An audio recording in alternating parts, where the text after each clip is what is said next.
Major General Thomas Opon Pepera, ya Chief of Army Staff, Aba Bonte, Abekasa, Efiada no, concerning wa and Sema, na soldier phones and Sema, see what one more mobile for a phone, Munti, ba who phone Mintino. Waba Bonte, Aba Bekasa, or Waba Bepacho, Akase, Nian, Kolani, any dear, or my any year cry, na wo dikai, Apacho. Apa wa na Fuseni Seidu Pelpoi the fifth or pa on an penny for echo papa said ye see any dear very very bad say military for pa etimi bab one thing ever brutalize civilians na ebusia ni papa eka woma I am a damn me one pie say omo be di so sa ne say woma asam ne to omu nyina sojafo ne di omo nsaka omu ni nyina omu ba be compensate omu be compensate obia pepepe ne kwan so se ne tie na che sa branche ya woda hospital wa ya kotwa embra ehu kotwa na ehu ni se woda hospital wo bre nya se ono omefa ehoka ne nyina compensate obia fipinfo ne so eba wo mo ekoto bota ni obia pepepe enu ntinu osre na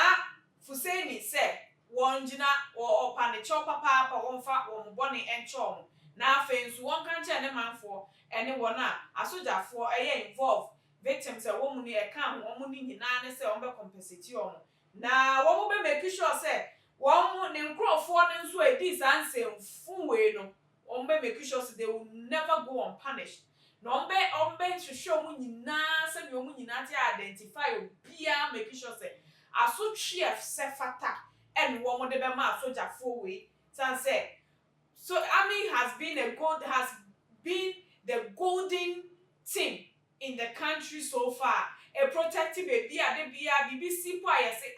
enka army for ha anka soldier for ha enka be ye enka be say enso ase ebi mo mo so say yen army din papa na ekuta na obi ati soldier din a no wa salute no wa gina yie no say ye be say no ma say na ye ti police for dia na ya twe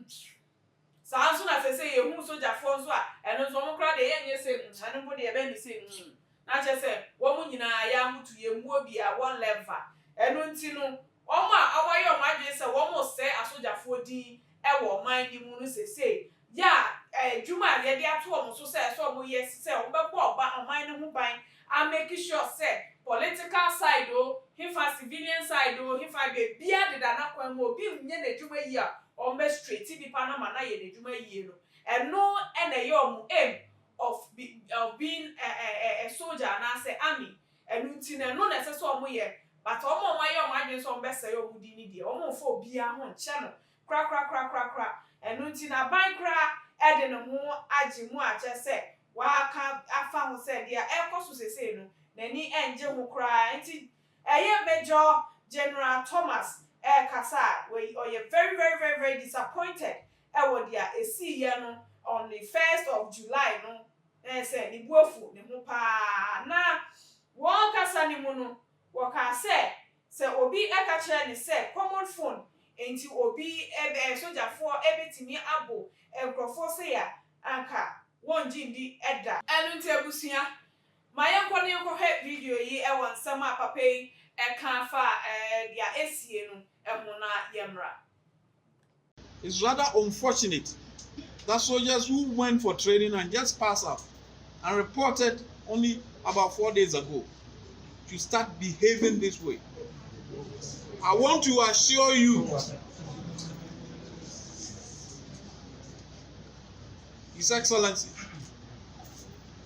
that we are going to fish out today all those who were involved in this and exact the maximum punishment according to our code of service discipline, because we will not allow a few to destroy this golden relationship that exists between the good people of this area and the military. I want to assure you that we are here for your protection and nothing else. We can't do it without you.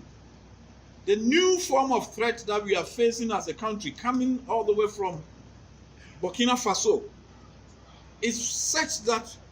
it involves communities. Community involvement cannot be ruled out. Yo, enti nsɛm no deɛ ɛno ɛna waka egu hɔ no waka bi paa na edin a wɔbobɔbobɔɔyɛ ɛne wɔn a sporting video ne nso wɔ social media yɛ mpanyinfoɔ aban mpanyinfoɔ no mu ɔmo nyinaa ehu na wɔn ahu ne sɛ wohwɛ sɛnea mmarima mma paa hwɛ mmarima abeti na wɔn didi saa dwuma wɔ edie wɔn nyinaa ayɛ very very disappointed paa ɛno nti ebusua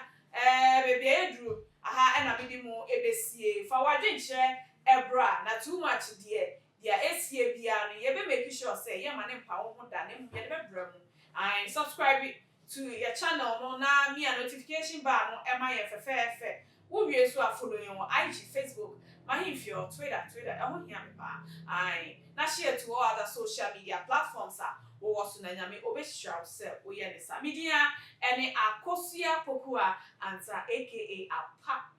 Makramo.